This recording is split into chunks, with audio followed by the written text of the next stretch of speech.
So welcome to our midweek reflection, Thursday, July the 2nd. And this week it's a pilgrimage around the ARCH Benefice. Let's start with our reading from Exodus 12, 31 to 34.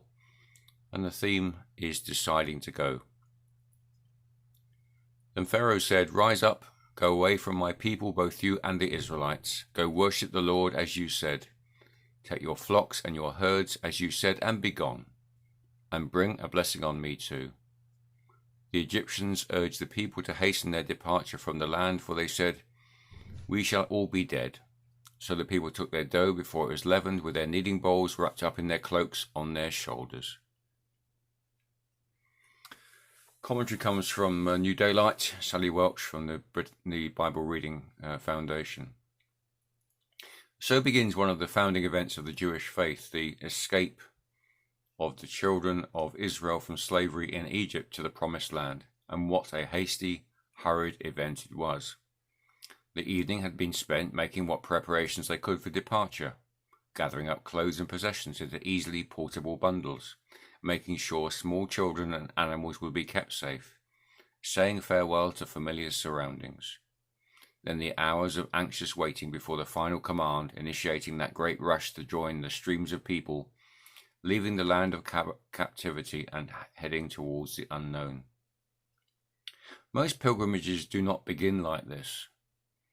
Although I've met pilgrims who were impelled by intense feeling or the powerful impulse of an event to set off with only the most basic of preparations, the majority of pilgrimages are the product of months of planning, training and saving.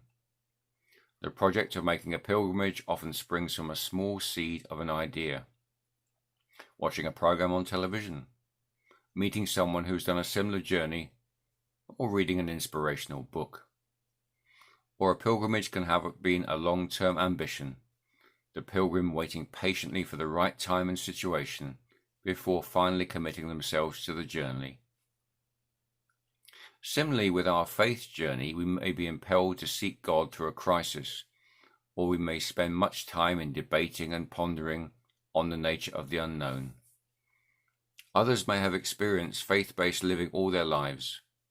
All these journeys have their own integrity.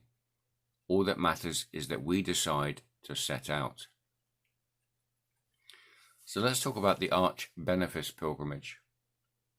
To celebrate the reopening of the churches, a small group travelled on foot from St James Harvington to All Saints Church Lench, then to St Peter's Rouse Lench, ending up in St Peter's Abbots Morton on 1st of July.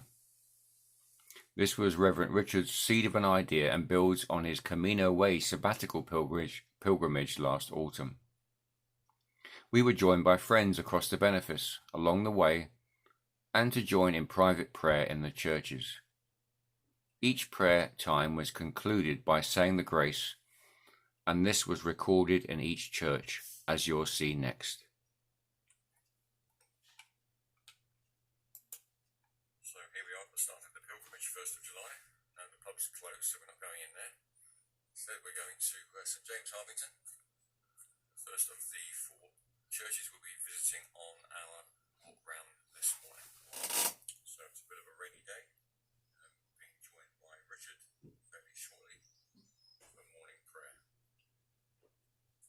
May the grace of our Lord Jesus Christ and the love of God and the fellowship of the Holy Spirit be with us all, evermore. Amen. So as our intrepid band of walkers arrive at our second church for today, which is Church Lench, see you inside. May the grace of our Lord Jesus Christ and the love of God and the fellowship of the Holy Spirit be with us all, evermore. Amen.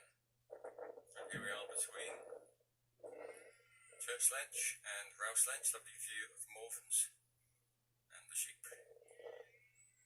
So here we are now arriving at St Peter's Rouse Lench, and the intrepid walkers are just going to the front porch.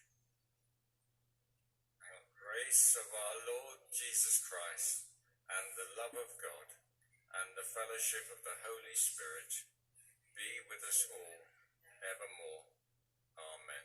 And here we are in St. Peter's, Ramsgate, the churchyard that's been the recipient of much love and care and lots of hard work as part of the project to make it a more welcoming space. And here we are arriving at Albert's Morton Church.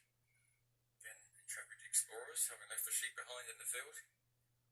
And it's about 12:30, so we're early. And we'll go inside for prayers after lunch. May the grace of our Lord Jesus Christ and the love of God and the fellowship of the Holy Spirit be with us all, evermore. Amen. So let's finish with a simple closing prayer. Lord, hold me by the hand as I step out along the way. Amen.